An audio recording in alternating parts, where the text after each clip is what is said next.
hommage à un grand camarade et compagnon de lutte, Patrick Augustino Boivi Lawson Bankou, membre fondateur de l'ANC. Une grande douleur nous étreint et notre peine est profonde au moment où nous revivons une fois encore cette cruelle séparation d'avec un grand compagnon de lutte.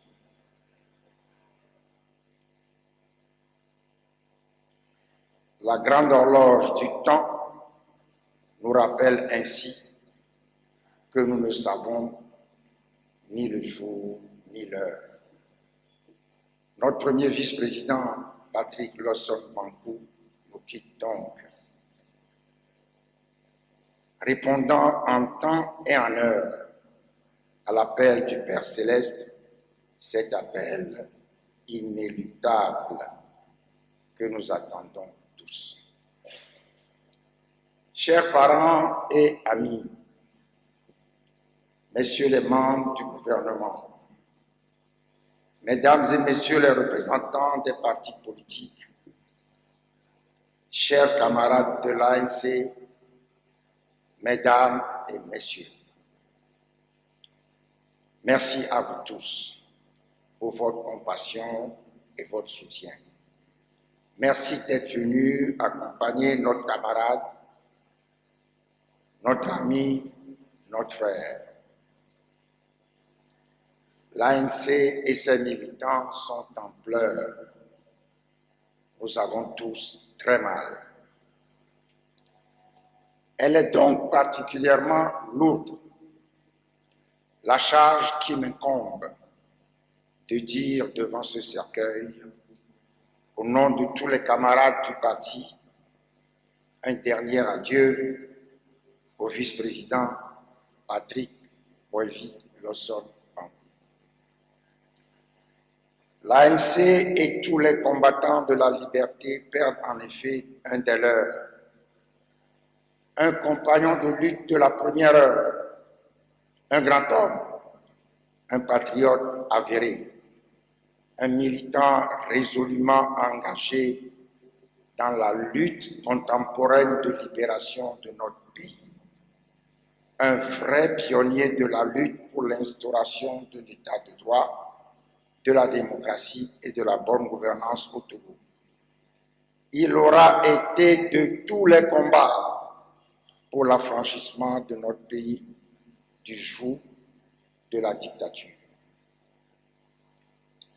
Ardent défenseur de la conquête démocratique du pouvoir, Patrick Lawson Bankou aura été au cœur de tous les combats contemporains de la Bloody. Patrick, comme nous l'appelons familièrement, a pris part avec dévouement, courage et loyauté, mais aussi avec dignité, détermination et générosité, à la longue lutte qui mène vers la justice et la liberté, vers le développement et le progrès social du Togo. Cofondateur et coordonnateur général du mouvement togolais pour la démocratie, MTD, un mouvement de résistance à la dictature au Togo, créé dans les années 70. Il était également cofondateur et directeur de publication de l'organe de presse du MTT, Le Combat. Pendant les années de braise, il était dangereux de lire cette publication. Beaucoup de nos compatriotes ont été détenus. Beaucoup ont perdu leur emploi pour avoir lu cette publication ou pour l'avoir simplement eu entre les mains. Exilé politique dès 1978, Patrick Lawson revient au Togo après l'amnistie générale en 1991 pour prendre part à la conférence nationale souveraine la même année. C'est l'occasion pour lui de rejoindre sur le terrain tous ceux qui, jusque-là, étaient contraints à la lutte dans la clandestinité. Il était aux avant-postes pour la création de l'Union des forces de changement, UFC, qui a tenu le haut du pavé de la lutte de libération de notre pays jusqu'à cet accord funeste demeuré inexplicable. Mais, homme de conviction, profondément attaché aux idéaux et aux valeurs intrinsèques de la Blorée, refusant de brader tant d'années de lutte âpre, c'est tout naturellement que Patrick Lawson participe à la création de l'ANC pour continuer la lutte. Au congrès constitutif de l'ANC, le 10 octobre 2010, il est élu au bureau national, au comité exécutif et au comité politique en qualité de premier vice-président, reconduit successivement au premier congrès ordinaire du parti en octobre 2014 et au deuxième congrès en octobre 2019. D'avoir été avec nous au cœur de la création de l'ANC et d'y avoir accepté et assumé avec abnégation de hautes responsabilités furent déterminants pour la poursuite de notre lutte aux côtés du peuple togolais. Patrick confirmait ainsi qu'il était un homme de vérité et de sincérité, un homme juste et droit, un homme farouchement attaché à la vision moderne de la Blorée, celle de tout un peuple debout pour réaliser le changement réel des institutions et des hommes sous le règne de l'état de droit. La disparition d'un homme d'une si grande envergure est pour nous une perte inestimable.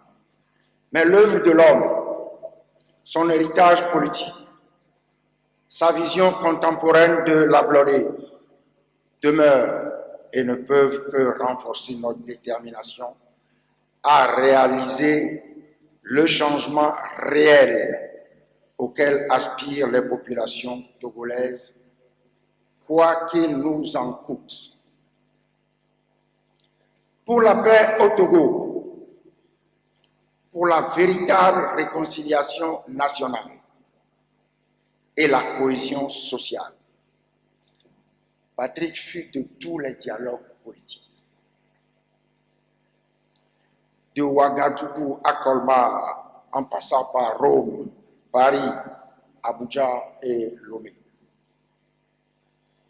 Il s'est toujours illustré avec mesure et constance, apportant des contributions constructives et structurantes, rigoureusement en adéquation avec les intérêts des populations. Mais que le pouvoir en place, réfractaire au changement et au respect des principes de la démocratie et des droits humains, a toujours rejeté dans le seul but de conserver indéfiniment et indûment le pouvoir. Par deux fois, en 2007 et en 2013, il sera élu député à l'Assemblée nationale. Au cours de notre longue lutte, Patrick aura également enduré au péril de sa vie, tout comme bon nombre d'entre nous, les affres de la dictature. Patrick et moi avions régulièrement fait l'objet d'arrestations arbitraires et d'incarcération à la Sûreté nationale, au commissariat de police ou à la gendarmerie. Nous avons été ces 30 dernières années des compagnons de misère. Un duo téméraire aux mains nues, malmené impunément, comme tant d'autres, par le système répressif du parti État. Quelques illustrations. Le 5 mai 1992, Patrick a échappé miraculeusement à la mort à Soudou, préfecture d'Assoli.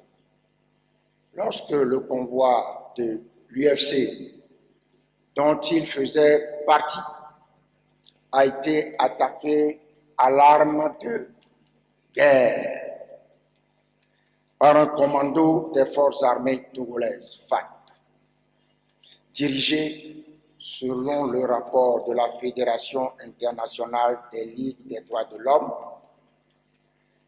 par le capitaine Ernest Gnassingbé, fils du chef de l'État de l'époque, Gnassingbé Eyadema.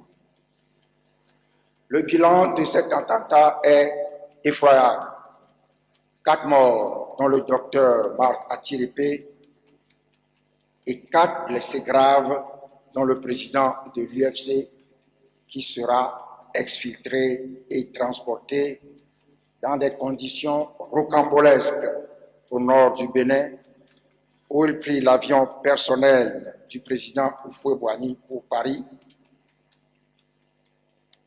Il s'en sortira après un long séjour hospitalier. Le 16 août 1998, c'est un détachement des FAT qui prend d'assaut le domicile de Patrick.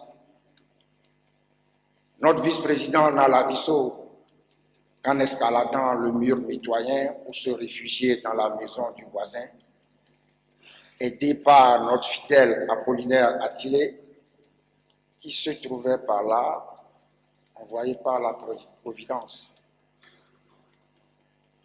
et qui a dû emprunter la même voie pour échapper aux assaillants. Malheureusement, pour les 2 fugitifs, le mur mitoyen était haut et sécurisé par des tessons de bouteilles qui ont lacéré le thorax et l'abdomen de Patrick, ainsi que les bras de son compagnon d'infortune. Les 2 s'en tireront avec de nombreux points de suture. Tout dans la maison de Patrick a été saccagé, vandalisé ou emporté. Véhicules, meubles, argenterie, IFI, télé, électroménager, ainsi que les pièces d'identité et autres documents. C'est le général Memen, alors ministre de l'Intérieur, qui, quelques semaines plus tard, fera restituer les papiers d'identité par la gendarmerie à Patrick qui allait voyager.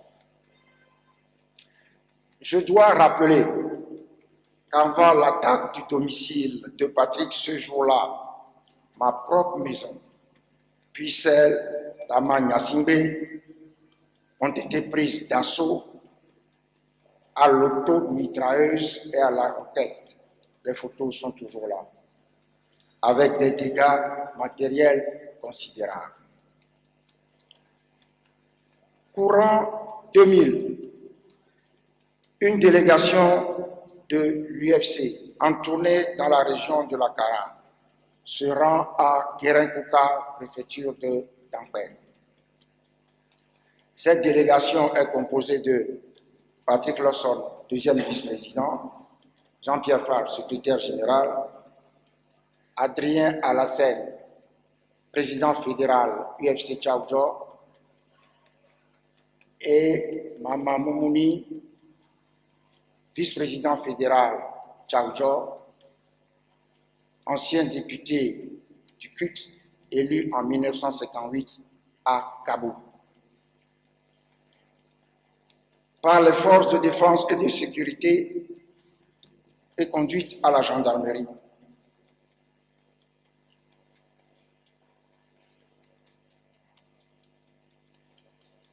Sur le chemin du retour, la délégation est interceptée à Kaboul par les forces de défense et de sécurité et conduite à la gendarmerie de Kara sans aucune explication. Elle ne fut libérée qu'après plus de 5 heures de détention, lorsque, alertée en pleine réunion du comité de suivi de l'accord cadre de Lomé, ACL, le premier vice-président Akitani Bob a menacé de se retirer et d'organiser une conférence de presse pour informer l'opinion et dénoncer cet abus contraire à l'accord cadre de Lomé. Le 2 juin 2003, vers 8 heures, Patrick et moi avons été kidnappés sur l'avenue de Duisbourg, en face de la boulangerie. Alors que nous nous rendions chez Léopold Ninevi pour discuter du scrutin présidentiel de la veille. Nous sommes menottés et conduits.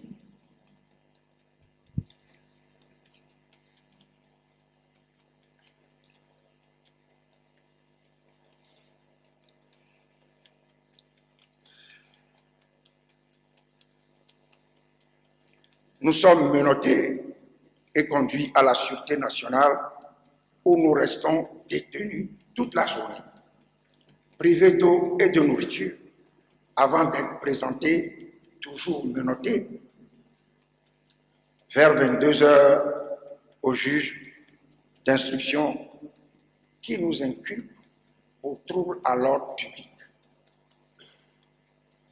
avant de nous libérer. Naturellement, nous n'avons jamais été jugés.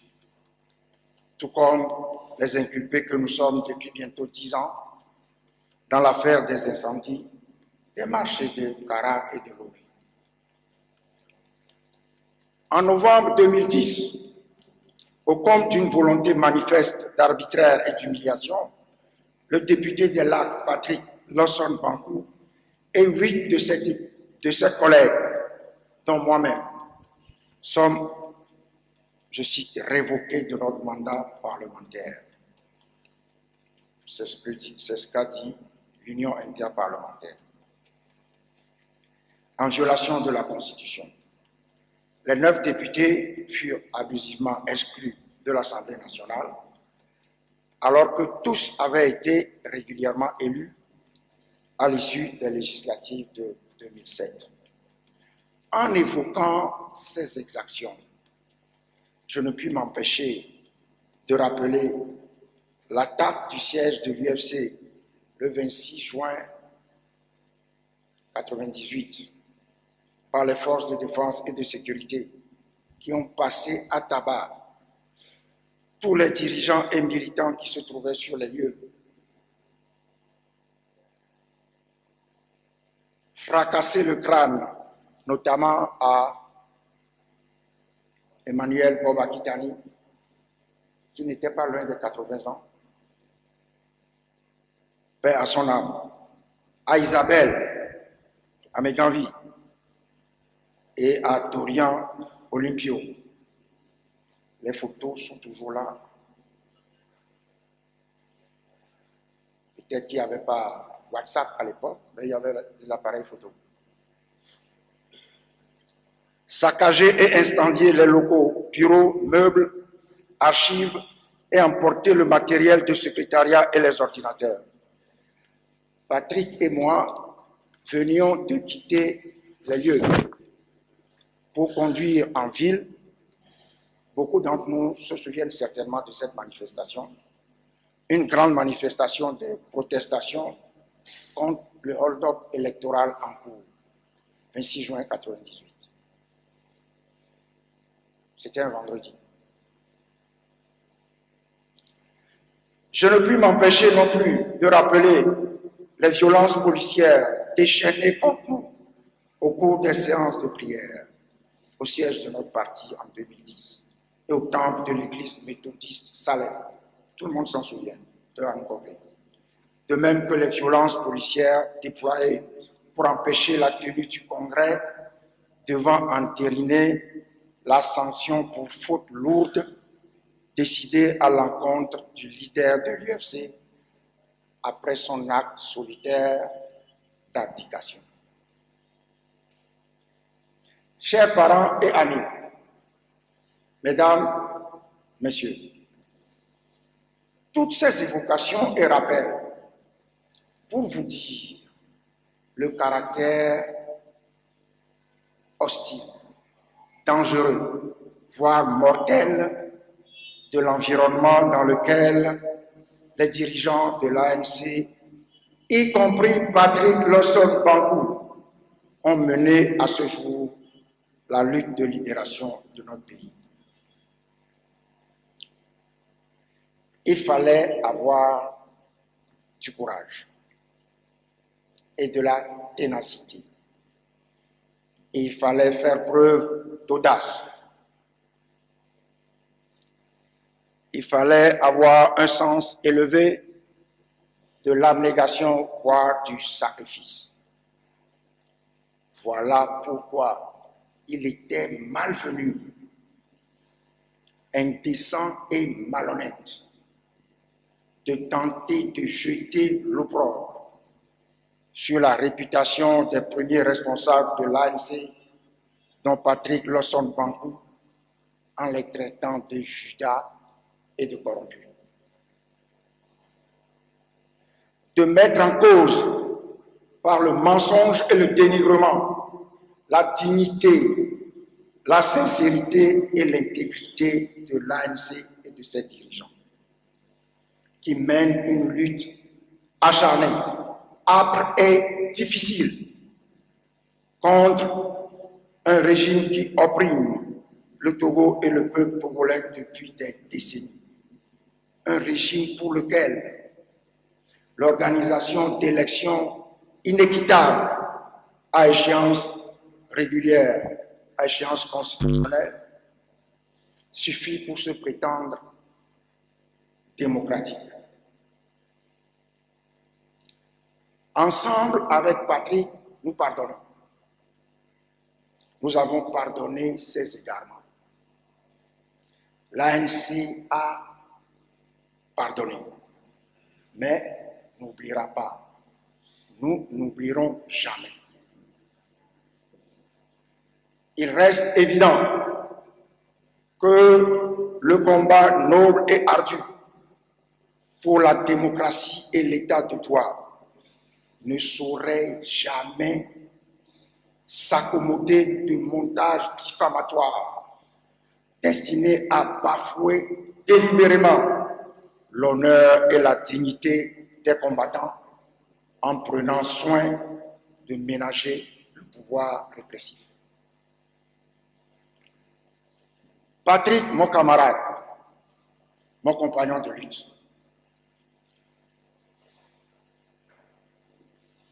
nous étions différents, mais proches.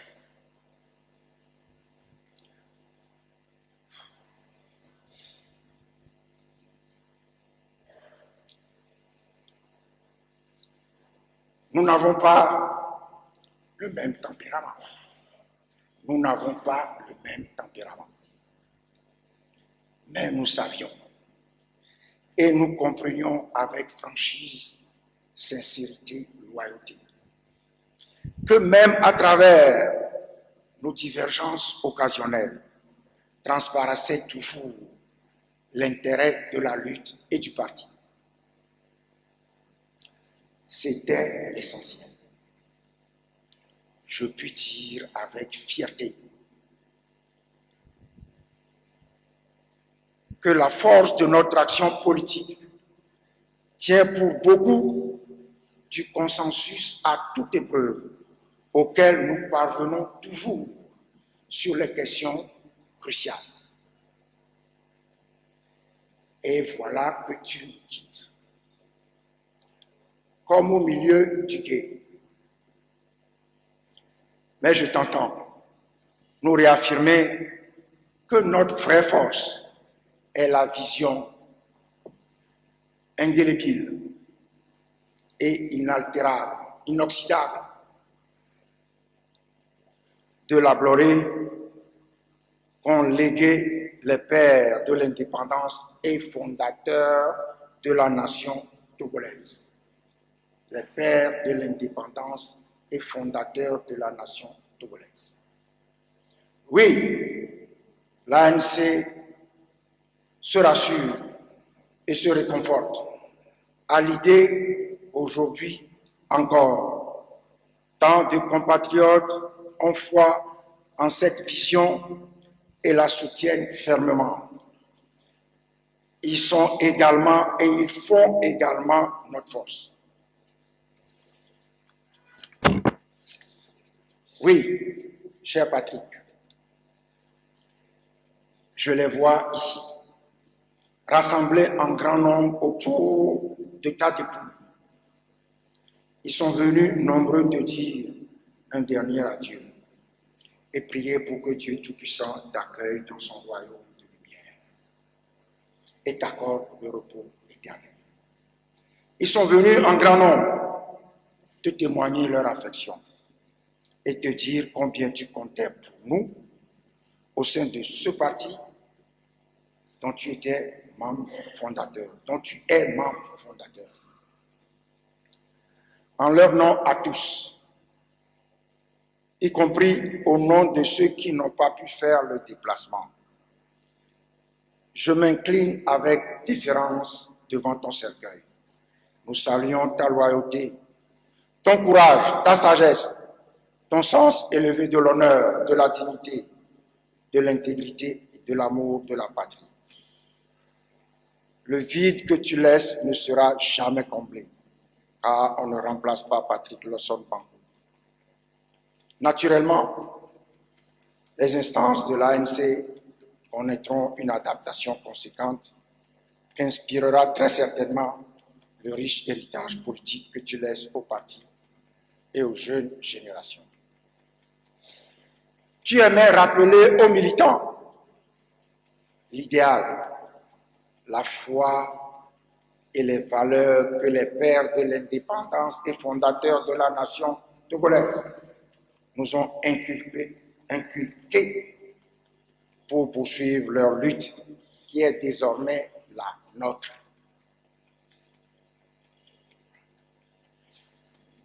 Nous ne devions pas nous attendre à voir l'aboutissement de cette lutte, mais nous devons veiller à transmettre à notre tour aux jeunes générations le même idéal,